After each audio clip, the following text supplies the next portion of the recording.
The Census Bureau just released the latest numbers on the state of poverty in America. These numbers tell a disheartening story of struggle during the recession, a struggle that unfortunately is leaving many Americans behind. I'm just struggling, trying to survive.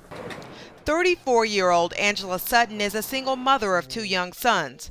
For her, paying bills means making life-changing decisions. I have to wrestle with myself every day on what is a necessity and what's a want or a desire. Do we just eat oodles and noodles for a week until we get our food stamps on and just pay this bill? Or do I say, okay, let me buy something nutritious for my children and just pay a little bit on this electric bill and pray that they don't shut me off? To be poor in America is not just about not having enough income. It also means not having enough opportunity. Dr. Mariana Chilton works with Angela and many other women living in poverty. She says that while the numbers are bleak for adults, they are even worse for children. Child poverty has been up here, up to the lips of a child. And now it's just sort of getting worse so that a child is now actively drowning. According to the Census Bureau report, nearly 44 million Americans, or 1 in 7, were considered poor last year. 15 million of those were children. While the number of poor increased across all ethnic groups, African Americans and Hispanics were the hardest hit. There was a major increase in child poverty, but the increases were not the same all across the board.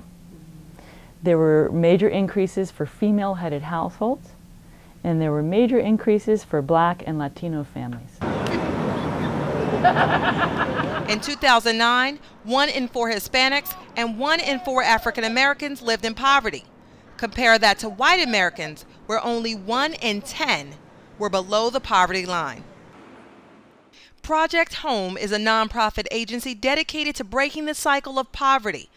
Laura Weinbaum, its public policy director, says there are a number of reasons why America's poor population is increasing. Not only have we lost jobs, but a lot of the jobs that we've lost have been at that lower end of the spectrum, the sort of lower pay or entry level kinds of jobs. And so, that would be in many cases what somebody could actually reasonably expect to enter into the workforce at, and they're just drying up.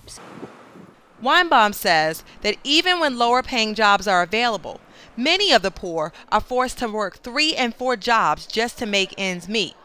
This leaves some families without the means to survive on their own.